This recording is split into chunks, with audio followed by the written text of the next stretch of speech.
Well, friends, good evening. We'll go to the third episode on corporate governance for the LL.M. fourth semester, branch 4, paper 7, corporate and securities laws, Osmania University, postgraduate college of law. Friends, today I will deal with the elements of good corporate governance. What are the requisites, the elements required to have a good corporate governance so that in the need of the hour today, the corporates would rise to the occasion and then try to put back the economy on the saddle. Whatever we lost has to be brought back with supersonic speed. Today we can't wait. Now it is 5 years we lost.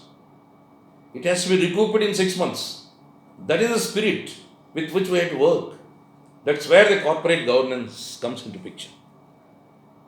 So what are the elements? The first one is the purpose, role and powers of board have to be defined.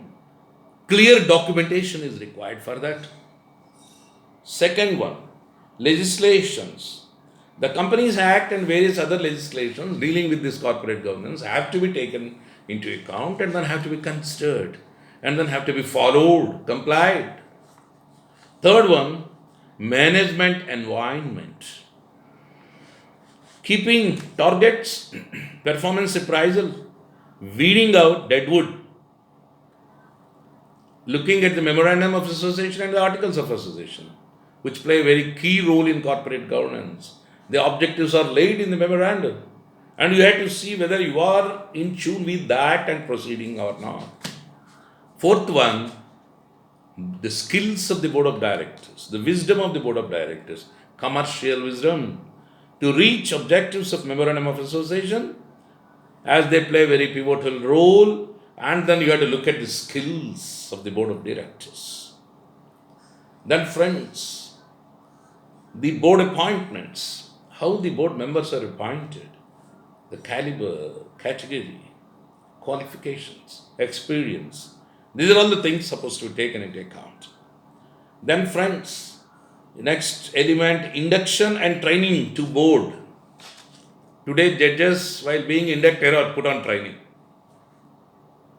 In the same way, induction and training to board members, very much essential. Then protecting the independence of the board. The more independent directors are appointed, the more the independent decisions of the board will come into picture, so that the shareholders will have to see whether their objectives are achieved as enunciated in the memorandum of association, and then whether their interest is protected, investment is protected. Every shareholder cannot run into the affairs of the company, disturb and then see. It has to be left to the commercial wisdom, efficiency of the board. For that reason, we require an independent board. Then friends, board meetings. The Companies Act stipulates the compulsory holding of board meetings.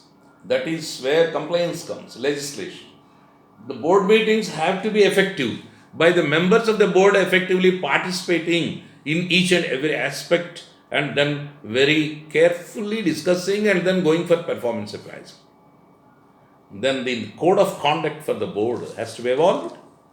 Then the strategies of setting up appropriate goals, the business and communication obligations put on the board, financial and operation reporting. Then friends, monitoring the board performance. That would be possible in good shareholder meetings, where enlightened shareholders go there and make out a positive contribution. Further, the good audit committees. This is also part of good corporate governance. Then risk management. What is risk management?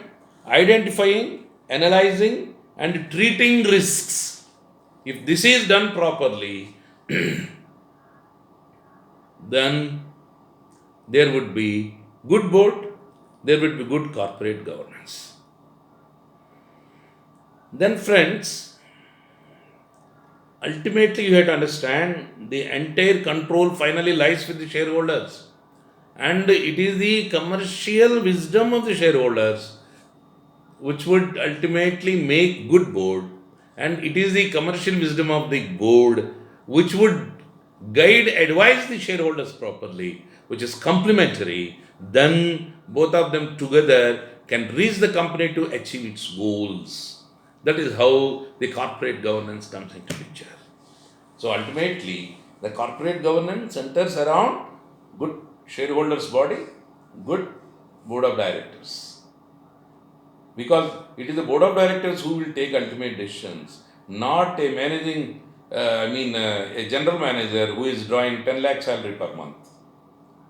Only directors, even a director not drawing salary and getting only commission or sitting fees nominally, he is all powerful. He is part of the corporate governance. So that is how we have to look at this particular subject matter, and then please further supplement your knowledge with other aspects where you can go through the Google and then see internet. Then corporate governance, a beautiful book written, module best practices by ICS, Institute of Companies Accountants of India. Examination point of view, reading such kind of larger books may not be necessary in the existing situation, but for knowledge sake, I recommend that book has to be studied. And then with this background, friends, further take care of your health, my dear students, and I want every one of my students, private or regular, must come out with flying colors, not less than a distinction. Stay safe, stay healthy, be studious, overall honest.